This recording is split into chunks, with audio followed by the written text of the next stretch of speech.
Então, pessoal, eu quero falar acerca de um tema que é muito apaixonante, muito complexo de falar. Se você toca no assunto, você pode até ser mal entendido. Relacionamento com Deus, tá? É,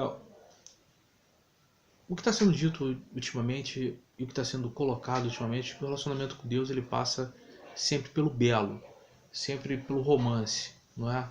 A aproximação de Deus, do homem para com Deus, tem sido apelativa. Isso não é ruim, tá? Antes que digam que eu estou criticando o sistema, eu tenho uma filhinha de 13 anos, minha esposa trabalha com música gospel, eu acho bacana, minha filhinha de 13 anos fez um clipe, participa de congresso de adolescente, tem que ser bonitinho sim, tem que ter legal, tem que ter cores de LED, robô LED, mas não estou falando nada disso. Eu só estou querendo dizer o seguinte, que a gente tem que ter cuidado para não tocar só nesse assunto, para valorizar uma parte e esquecer de outra. Qual parte? Que Deus enviou o seu Filho ao mundo para que todo aquele que crê não pereça. E eu nem vou me arriscar aqui a usar textos do Antigo Testamento. Não vou dizer isso porque é uma loucura, ao meu ver, porque quando a gente pensa em caixinhas de promessa, em promessas bíblicas, em pregações de prosperidade, sim, a gente vai lá e pensa as coisas, mas quando se fala de severidade de Deus, não pode usar. Eu não entendo muito bem isso, mas vamos lá, então vamos usar textos do Novo Testamento, só texto do Novo Testamento. Jesus ele fala claramente de inferno, ele descreve o inferno, ele fala o tipo de pessoa que vai para o inferno. Eu acho isso bem interessante. E uma coisa que é bem interessante é que Jesus ele também falou de coisas temporais. Ele profetiza o que acontece em Jerusalém.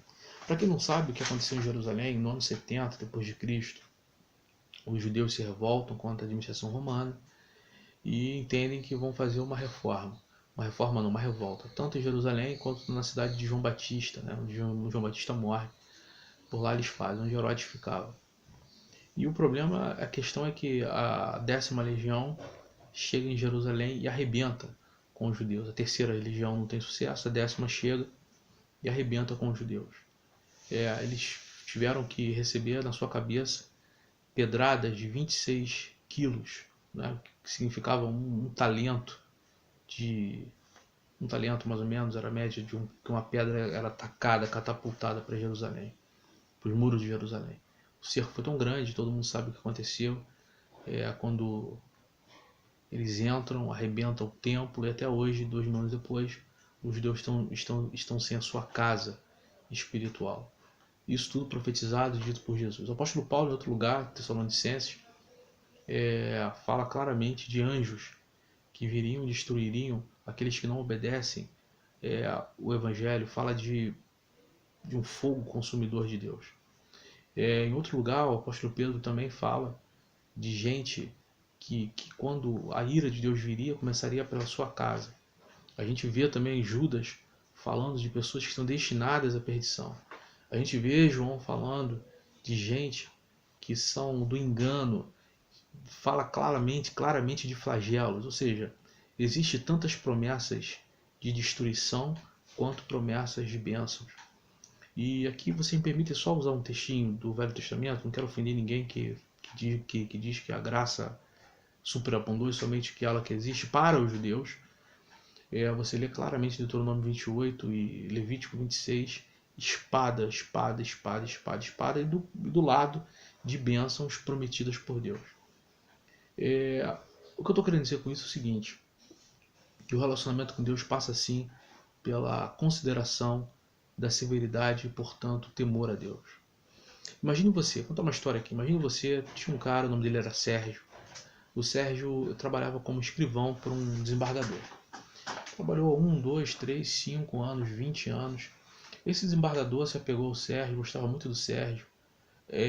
O Sérgio pagou, o desembargador ajudava no que podia o Sérgio. Pagou a escola do filho do Sérgio. O filho do Sérgio estudou na mesma escola que a escola do desembargador. Quando a esposa do Sérgio ficou grávida, o desembargador foi lá, pagou o plano de saúde da esposa do Sérgio, sendo que teve um dia que o desembargador ficou doente.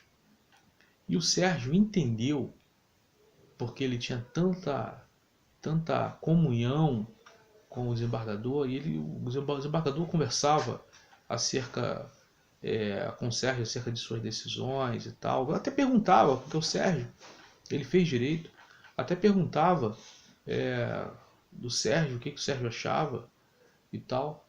O problema é que teve um dia que o Sérgio, numa loucura, entendeu que ele poderia despachar pelo desembargador. O desembargador estava de férias, entendeu que poderia despachar. Quando o desembargador chegou, ficou sabendo da decisão, demitiu o Sérgio, deu prosseguimento às penalidades do Sérgio, e Sérgio, depois de 20 anos, saiu com uma mão na frente e outra atrás. O que eu estou querendo dizer com isso?